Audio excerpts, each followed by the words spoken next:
Radyo Pilipinas. Radyo Publiko. Radyo Pilipinas. Radyo Publiko.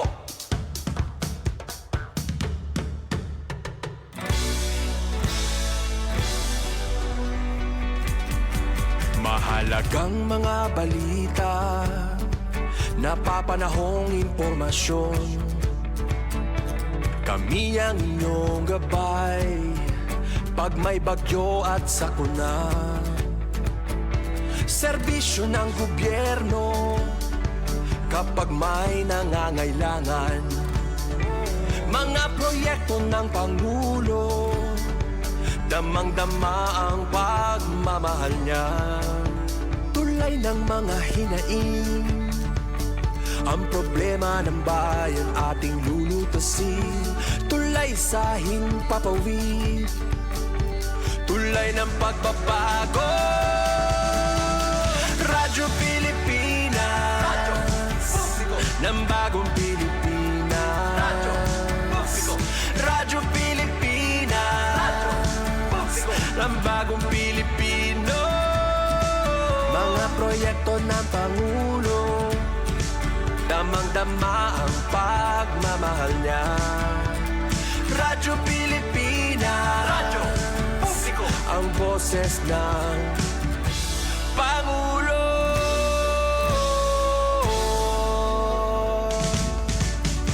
Karamay nyo kami, kahit malayo man kami nakakarating. OFW magsasaka, buhay ay iba't iba, san mang lugar ng bansa natin. Tulay ng mga hinaing, ang problema ng bayan ating lulutasin. Tulay sa himpapawid, tulay ng pagbabago. Radyo Pilipinas, Radyo Publiko. ng bagong Pilipinas. Radyo Publiko. Radyo Pilipinas, Radyo Publiko. ng bagong Pilipino. Mga proyekto ng Pangulo, damang-dama ang pagmamahal niya.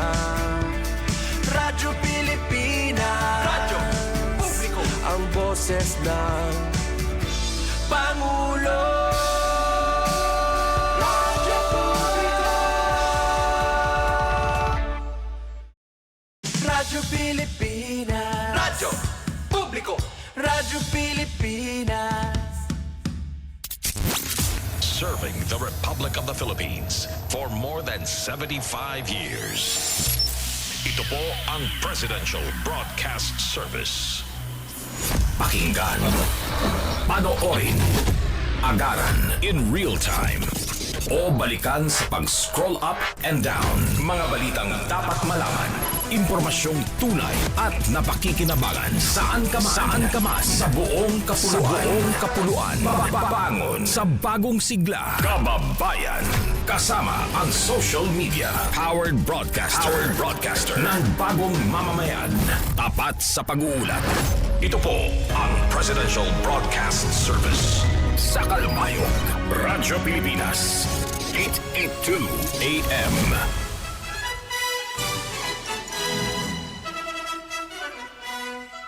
Adi, ang pinakabago ngan labas nga mga notisya sa pangurason. Mga panitabo sa sunod ngan gawas sa naton nasod. Morning Report. Ngan yan na, Adi, ang iyo tag notisya.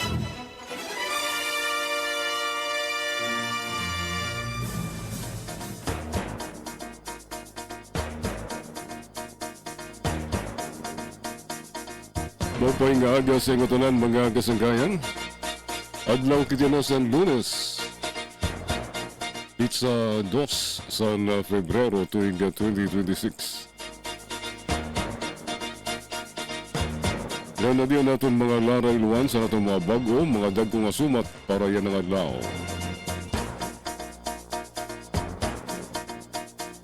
Santa Margarita, Samar, nakarawat komendasyon sa epektibong pagpatuman sa kataluwasan sa kalsada.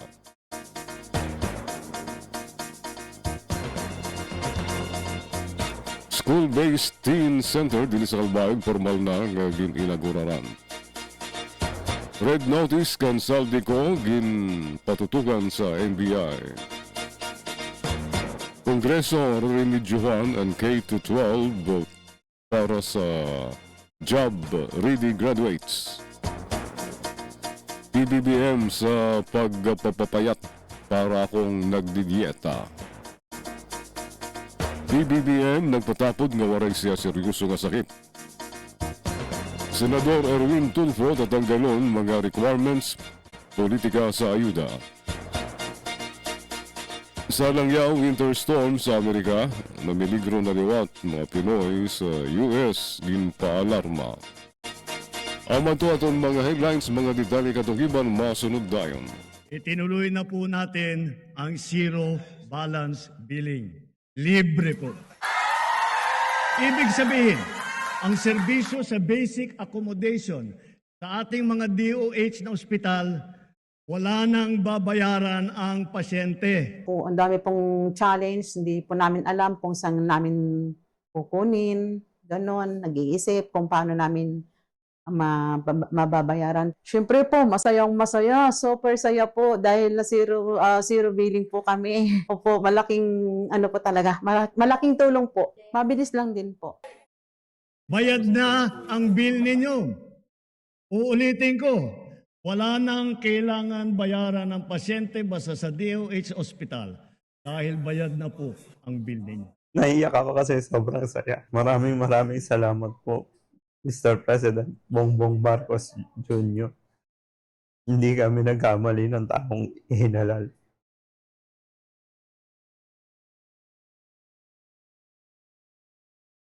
Magandang araw, si Dingdong Dantes po ito. Isa ang landslide sa mga sakuna na hinaharap ng mga Pilipino. Kaya naman importanteng alam natin ang mga senyales ng landslide na pwedeng makita sa ating lugar. Tulad na lang ng pagkakaroon ng bitak sa lupa o kaya naman ay pagtabingi ng mga puno at poste. Senyales din ang biglaang pagbukal ng tubig sa lupa at pagkulay putik ng ilog. Pwede rin magkaroon ng bitak sa inyong mga dingding, bintana at maging sa kalsada. Na-observe mo na ba ito sa paligid mo? #panatag ang may alam. Maging panatag Pilipinas. Magandang araw, si Dingdong Dantes po ito. Tignan nga natin kung gaano ka kahanda sa landslide. Isang araw, habang nanonood ka ng TV, narinig mo may dumadagungdong na landslide sa likod ng inyong bahay. So ano ang gagawin mo? A. Pipiliting lumabas kahit na delikadong mabagsakan ng bububuong lupa. Or B. Wapakels, ituloy lang ang panonood ng TV. C. Magtago sa ilalim ng lamesa o sa matibay na parte ng bahay, ibaluktot ang katawan at protektahan ang ulo. Kung C ang sagot mo, congratulations! Alam mo kung paano iligtas ang sarili sa oras na magkaroon ng landslide. Dahil #panatag ang may alam. Maging panatag Pilipinas. Ngayon na sa mga detalye sa natong mga sumatunanay notisya lokal. Santa Margarita, Samar nakarawat komendasyon sa epektibo nga pagpatuman sa kataluwasan sa kalsada. Sa detalye den report ni Suzette Pretencio. Radyo Pilipinas Report. Ginpasidunggan sa Samar Provincial Highway Patrol Group o HPG ang munisipyo sa Santa Margarita, Samar tungod sa nirapadayon nga suporta sa road safety ngan pagpatuman sa epektibo nga balaod trapiko. Sadto naglabay nga simana durante sa pagbisita ni Police Lieutenant Nietzsche Anthony Rakid, team leader sa Samar Provincial HPG, nagtanyag sa opisyal nga komendasyon ngadto kan Mayor Felix Roma Panganuron. Tumalakan Rakid nga ang suporta sa lokal nga administrasyon indako ang kontribusyon sa mas epektibo nga pagdumara sa trapiko, mahapsay nga pagpatuman sa mga balaod sa kalsada, ngan seguridad sa mga motorista ngan pedestrian. Samtang nagpasarig naman si Mayor Panganuron ngan Police Lieutenant Rakid nga padayon an era mahugot nga kooperasyon nga nakatutok sa era komon nga katuyuanan, an katalwasan, kahapsay ngan responsable nga kalsada para sa ngatanan. Para sa Bagong Pilipinas, Suzette Pretencio, Radyo Pilipinas, Radyo Publiko, Kalbayog. Ngayon na sa ating mga notisya nasyonal.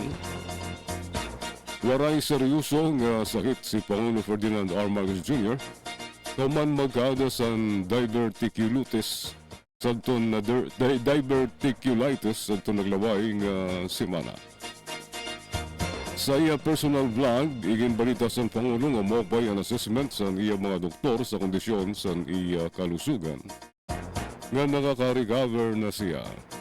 Siring sa presidente nga nagkukusog na siya utro kauman umayat tungod sa bawla daw ang iginatag sa iya sa karakadlaw.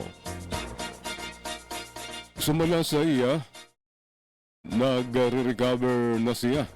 Pero maupay ang assessment sa iya daw sa mga doktor, nothing serious. Kinahanglan lang magpakusog utro siring sa presidente. Baga naliwat daw nag-dieta ang presidente tungod nagsainisin guti nga napansin sa publiko nga netizens sa iya video interview nga igin pagawas sinin na antes mag-weekend. Mahinunduman igin pahayag sa Pangulo sa tumaglabay nga semana nga nagkamayada siya sa diverticulitis panglit nagpalipas ini sa mag-aga sa St. Luke's Medical Center nga ginobserbahan sa mga doktor.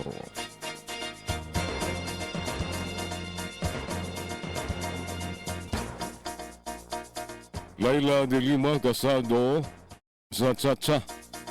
Suportado ni mamamayang Liberal Party List Congresswoman Laila de Lima ang charter change o pagsusog sa 1987 Constitution kung diri gagalawin ang probisyon sa termino sa mga opisyal sa gobyerno. Sa usapin ng pagpapalit o pag-amyenda ng saligang batas, kung sasangayon ako o hindi ay depende sa layunin nito.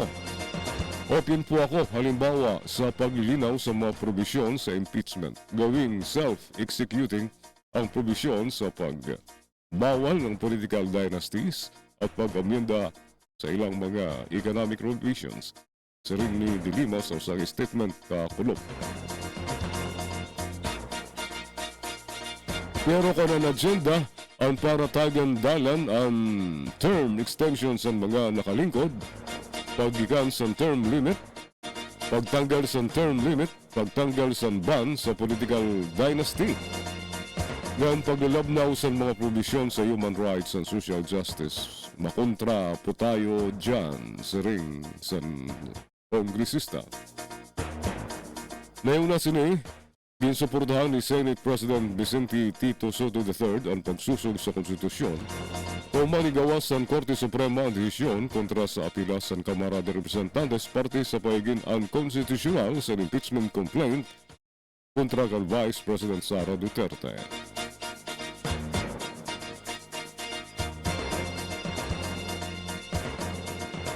Siring ni Senador Ping Lacson, Corley Diskaya, inhadlok mga kongresista sa pautang.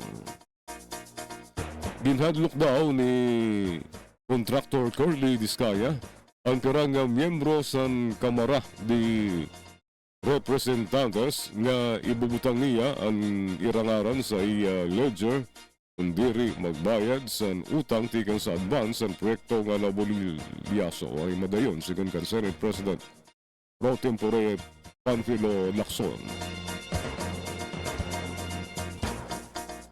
Para sa mga kongresista nga may utang daw kan Diskaya, ang ginsuktan sa milyon-milyon nga pesos para la diri mahiupod sa ledger. Si Diskaya, parang umamin siya noong tinanong ko, bakit ka naniningil sa mga congressmen? Di ba halos aminin niya, sabi niya. Kasi naniningil lang ako ng mga pautang. Paano magkakautang at mga kongresista sa imo? Parang nagsingon, nag-advance siya nanukot siya na ngan aniya gimmick kundiri kamo maghatag sa akon iupod ko kam sa ledger. Pagsumat pa ni Lacson sa radio interview kasan kulop Enero 31. Sumala pati na ang mga opisyal sa DPWH ang gisuktan ni Diskaya tungod sa mga advansan proyekto na waray naman madayon kauman sumabog ang flood control scandal. Ang daming tinitik ng mga congressmen pati yung kaniyang regional directors hinihingan ng 30 million, 40 million. Kung hindi raw magbabayad, isasama sa listahan sa ring ni Lacson. Sumala ang mga advance sa proyekto ang gikukuha daw sa mga kongresista miskin da sa National Expenditure Program NEP pala sa DPWH ang proyekto. Nagtiyaw pa si Lacson nga angay charged to experience na ang ining mga proyekto nga waray madayon tungod kay nagsugal sira nga may ngadto sa Iran proyekto.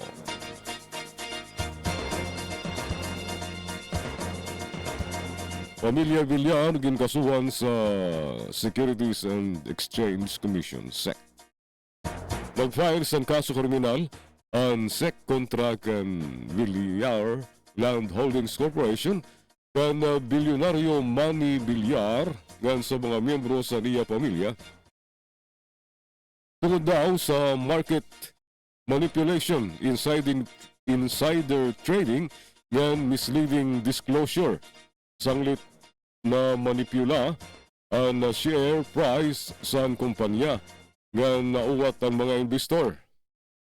Sa reklamo nga iginfile sa Department of Justice sa Enero 30, ginkasuhan sa SEC ang Villar Land anay Golden AV Holdings Incorporated sa pagtalapas sa damo nga probisyon sa Securities Regulation Code ungay na ang misleading statements ng transactions para mapatuod ang mga investor.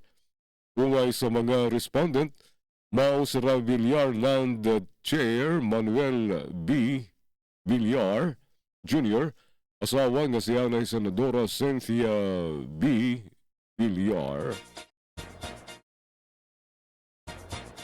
Mga direktor nga sila Senator Camille A. Villar, Manuel Paulo A. Villar, Senator Mark A. Villar, Cynthia J. Havaras, Ana Marife Pagsilbigan, ng Gareth Castaneda. Among liwat sa reklamo ang Infra Buildings Corporation ng Wiggs Construction, kaya na ang pirang officer ng authorized signatory sa mga kumpanya. Nagtikang ang kaso sa public disclosure sa 2024 financial statements ng Villar Land kung diin iginlista ang 1.33 trillion pesos o $23.6 million total asset ng net income nga 999.72 billion pesos tigil sa 1.46 billion pesos la sa naglabay nga tuig. Senador Erwin Tulfo ginrisbakan sa pagsaliwan kan Amy Marcos. Iginkumpirma ni Senador Erwin Tulfo nga tatanggalon na bilang chair sa Senate Committee on Foreign Affairs si Senadora Amy Marcos. Sigun kan Tulfo, kapag saragbutan sa informal meeting sa Senate Lounge nga tanggalon si Senadora Marcos bilang chairperson sa komite tungod nakareserba ang komite sa miyembro sa mayorya. Si Senadora Marcos ang naging miyembro ng minority nang mapatalsik si Senator Francis Escudero bilang Senate President noong September 2025. Sumala sa iya, santo naglabay nga tuwing paunta gintanggal sa komite si Senadora Marcos pero nakiusap ini nga humanon ano sa nga treaty sa iya komite. Nakiusap daw siya kan Senate President Vicente Tito Soto III nga isplikaran si Senadora Marcos tungod tingali biltahan siya sa Senadora ng mga supporter sini. Ang isplikar ginhatag iton kay may tatapuson siya nga treaty. Ang sabi ko, ganun po ba? Sabi ko, just the same boss. Baka po pwedeng kausapin niyo naman ng maayos yung ale. Kasi baka ako ang tamaan. Pag sumatpa ni Tolfo sa radio interview sa tunga Sabado.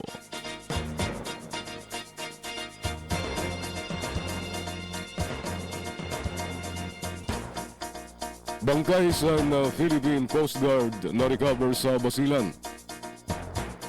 Iginkumpirma sa Philippine Coast Guard ang pagkaka-recover sa lawas sa usay nga Coast Guard personnel kauman nalunod ang MV Trisa Kirsten 3 sa kadagatan sa Balok-Balok Island sa Basilan. Na-recover ang mga bangkay sa Coast Guardian nga si Seaman First Class Agay Saar Rajal sa pagbabadayon sa search and rescue operation sa tunga Pebrero 1. Nakumpirma ang identity niya pinagi sa pakigunayan sa pamilya. Nagpahayag sa pakikisubo ang Philippine Coast Guard sa pamilya ni Rajal nandin siguro na susuportahan nila sila sa panahon niya na sa matindi nga pagsubo. Samtang ginklaro sa PCG nga matotal nakadamo sa nagkamatay sa insidente sa kalunod sining barko MV3 sa Kirsten 3 ang 40 katao diri 39 sugod sa niya report.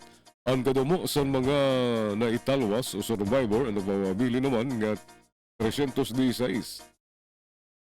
Sigon kang Commodore Richard Marfe, Commander sa Coast Guard District Southwestern Mindanao, ungay sa kadamo sa nagamatay ang usa nga unong kabulan nga binasusan nga babayihay nga turnover sa Provincial Disaster Risk Reduction and Management Office sa Basilan sa Enero 26 ang disdado sa Zamboanga City para sa maayos nga paglubong. Nakarawat sa PCG ang tama nga kadamo.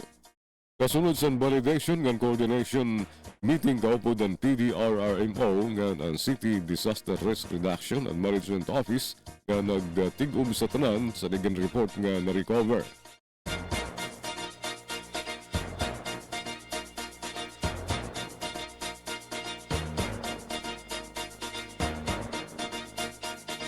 Red notice kontra kan Saldi Ko din papatutukan sa NBI. Nanawagan si Nabutas City Congressman Toby Chanco sa NBI nga magpadarasan high-level delegation sa International Criminal Police Organization Interpol headquarters sa France. Agud i-follow up ang ginaro sini nga magawas ang red notice kontra kan Anay Ako Bicol Party List Congressman Elizalde Co. November 23, 2025, nagpasa sa request ang NBI nga usually 3 to 4 weeks lang. Ahatag para makakuha sa baton tikan sa Interpol. Siguro naman it's time for the NBI to send a high-level team to the Interpol headquarters para malaman natin kung bakit hanggang ngayon wala pang sagot sa ating request. Angay, mas maging porsigido nga nagresibo ang gobyerno sa ring ni Chanco.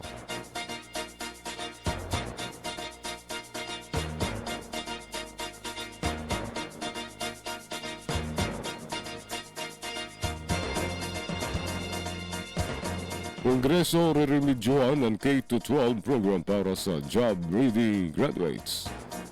Reremedyohan sa Kongreso ang K-12 agud matuman ang saad nga job-ready na ang mga magagraduar sa basic education.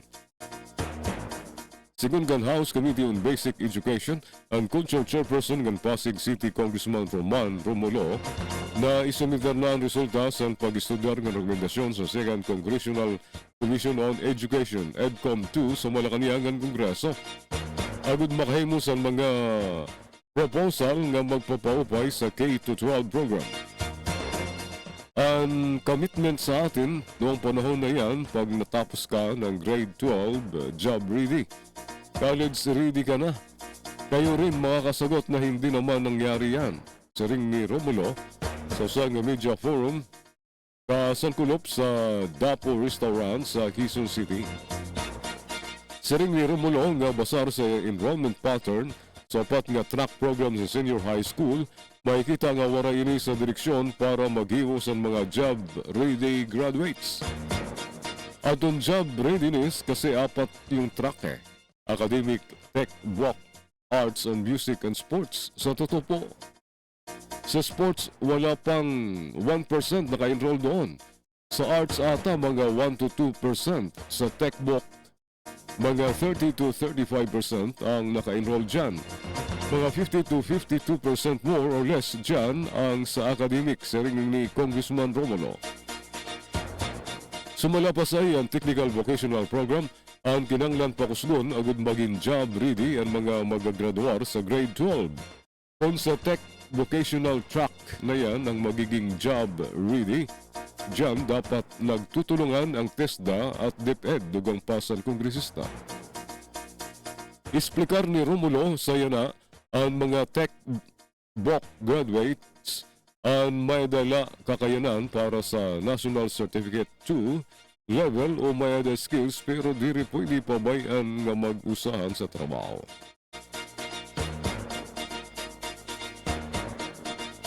PBBM sa pagpayat para akong nagdieta. Aminado si Pangulo Bongbong Marcos nga nagdasa siya kundi siguro niya nga hinay-hinay na siya nagre-recover kauman ma-diagnose nga may diverticulitis. Sa iya pinakabago nga vlog, kakulop Pebrero 1, iginsumat sa presidente nga maayos ang kamutangan sa niya kalusugan. Dugang pa niya, maupay ang bangsuri sa mga doktor nga nothing serious. Ako naman eto, nagre-recover na rin. Pero maganda ang assessment ng mga doktor, nothing serious. Kailangan lang magpalakas ulit, punong pa niya sa iya vlog. Nagtiyaw naman ang 68 anyos nga presidente parte sa iya kamutangan. Namayat na nga ako at sa maulang binibigay sa akin ng ilang araw. Mabuti na yan para akong nagdieta sumala sa iya.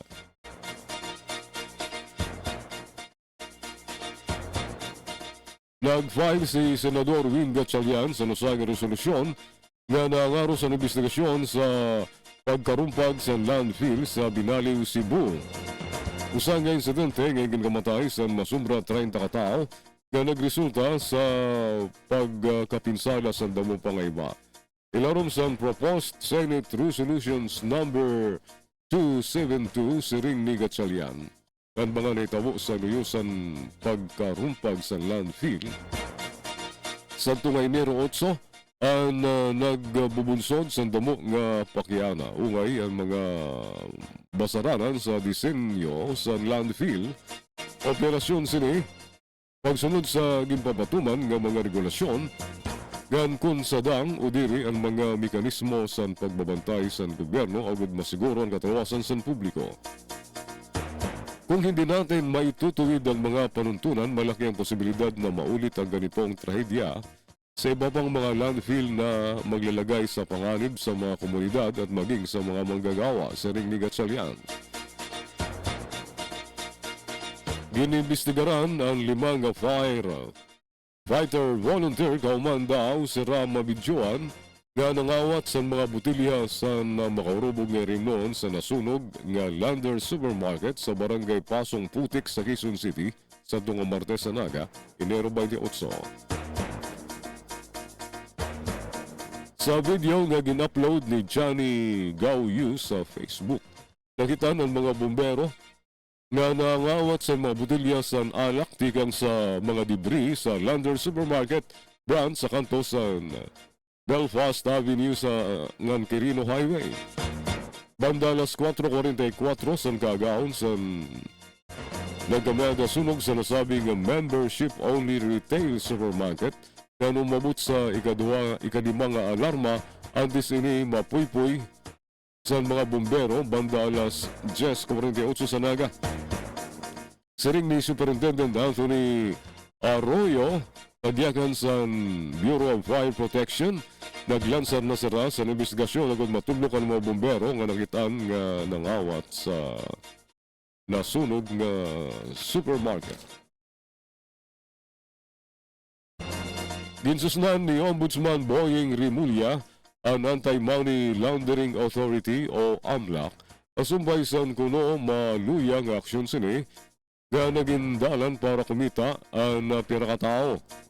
Sa interview sa executive session sa DZRH sa ring ni Rimulya, na naiging problema ang ginhimo daw nga freeze and float.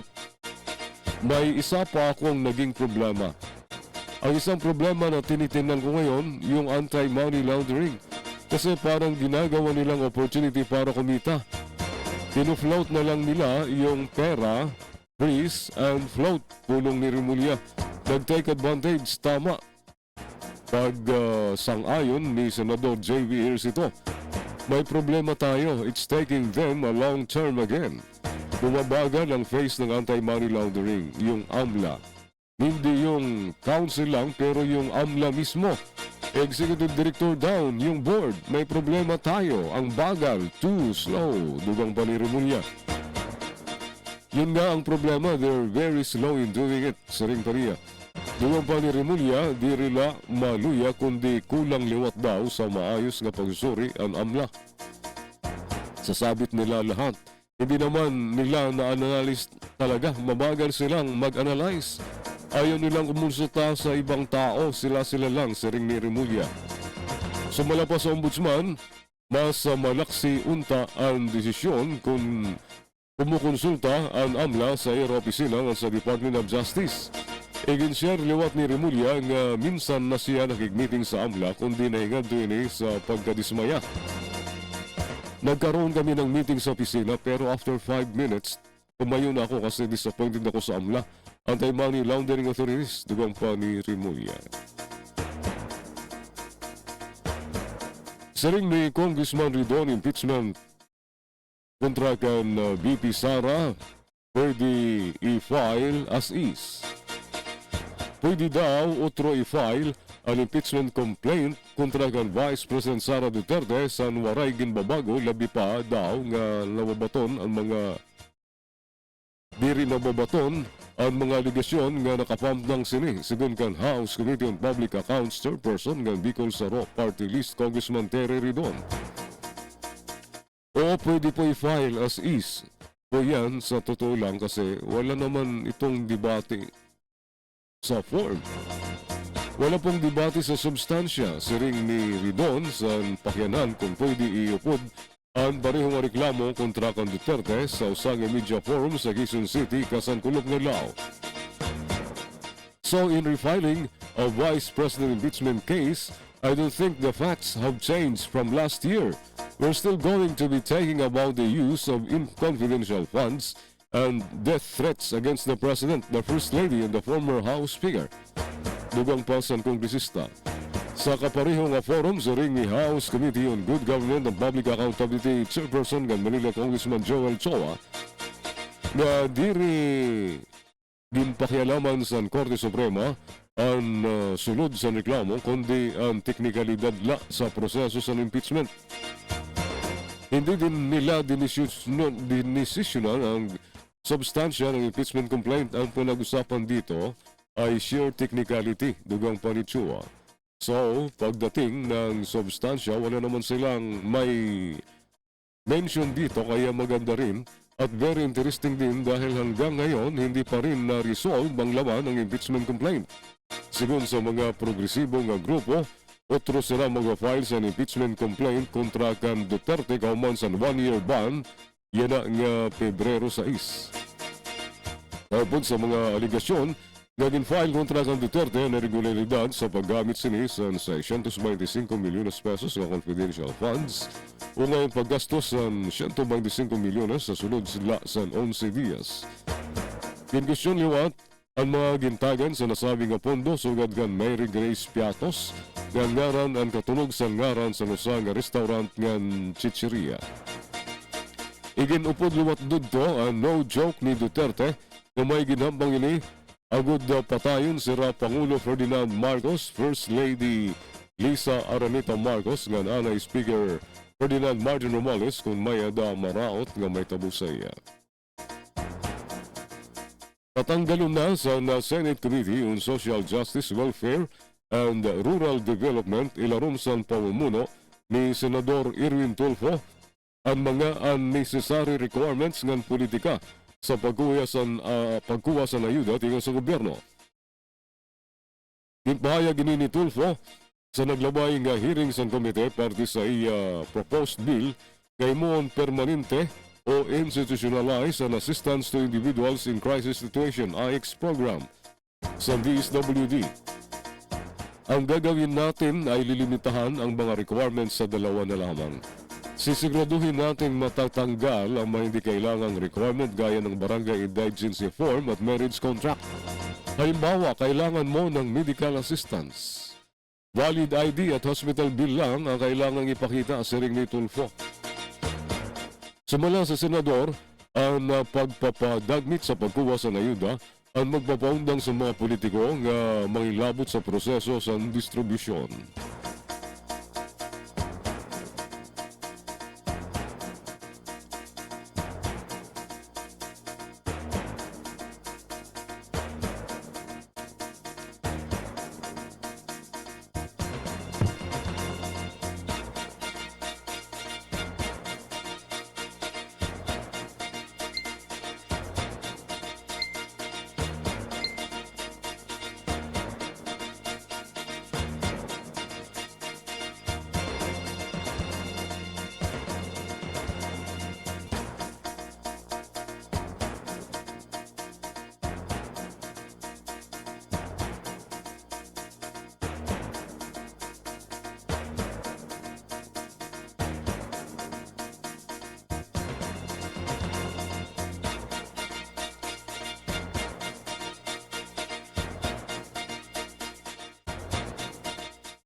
Binatuod kay waray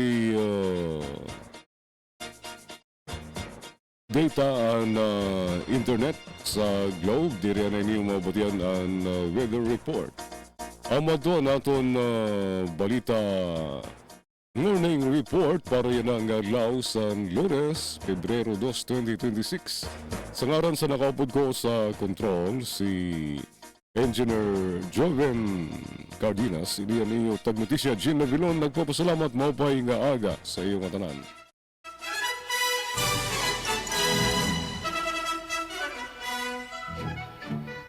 Iyo pala na ibatiyan ang pinakabago ngan labas nga mga notisya.